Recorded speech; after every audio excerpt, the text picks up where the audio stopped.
Hello everyone and welcome back to Painting with Martin. Today I'm going to show you what's in the box of the M4A3E8, so-called Easy 8 Shermans from Warlord Games. I was given this package, this model, by the kind guys at Warlord Games at Action Sherman last year. But sorry for the glare a little bit for this video, but I'm going to show you a little bit of what's inside and also what you get when you open the box. So if you open the box open like this, you get a non-assembled miniature. So it looks like this.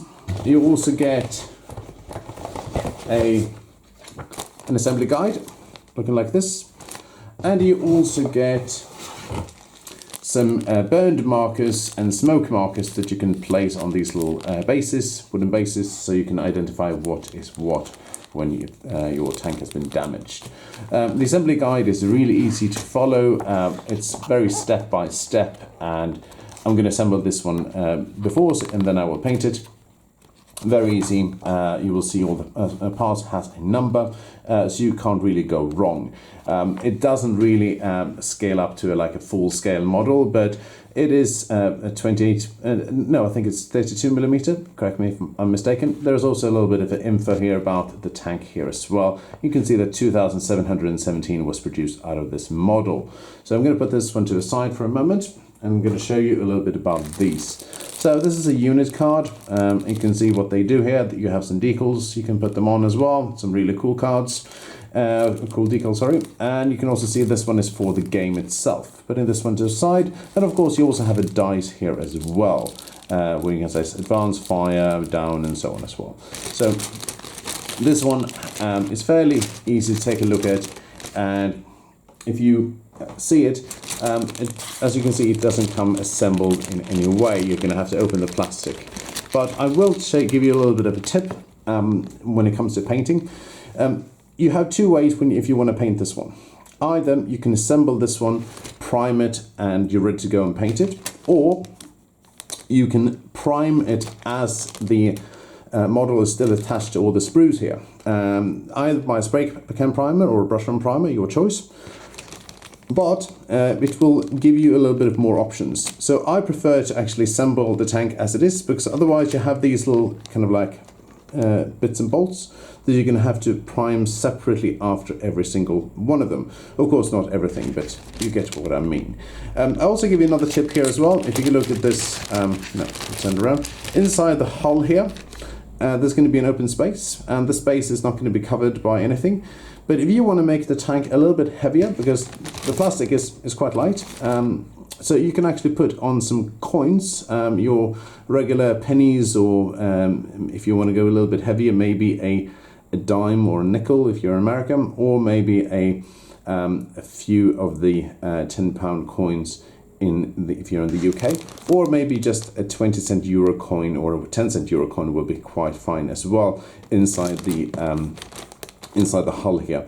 And if you do so, if you glue it with super glue and make sure that it's dry and everything, the tank will appear heavier when you lift it. So that means it's going to be looking a little bit more like, oh wow, it's this heavy. So this is my tip to you. Please keep in mind that this is not sanctioned in any way by Warlord Games. It doesn't come in the instructions at all. So just for you to know, this is my tip and my tip alone. But it works. So your call. If you don't want to do it, you can just assemble it as normal. And speaking about assembly and speaking about painting, you can also see in the bottom of the paint of the box here, you can actually see which colors for Vallejo and Armor Painter you can use. So here it says Vallejo model color US Olive Drab and German Grey are used, as well as Armor Painter Gunmetal and Armor Painter Pure Red. Those are available in Vallejo's range as well. And I would recommend using Vallejo in this case, because even though there are some really good Citadel colors, they don't really cater very well to war games such as these. I would also recommend that you prime this in a kind of like a dark primer. You can use German Panzer Grey for this, or you can use NATO Green from Vallejo as well. You can also use a regular black primer as well. So you can also see that this the tank here comes in the various of looks. For example, you can have in Easy 8 medium tank from Northwestern Europe, 1944 to 45. And you also have the Royal Canadians as well as the US Army from Korea and this one. That's why you have this kind of like shark looking or monster looking here, almost looking like an orc from 40k. But very easy to assemble, easy to paint. I'm going to show you how to paint it. I'm not going to show you how to assemble it. But this is the AC8 from Warlord Games, Sherman AC8. And if you like this video, please don't hesitate to give it a like, thumbs up, and subscribe to the channel. It really helps me grow. And I would see you next time. Thank you very much for watching.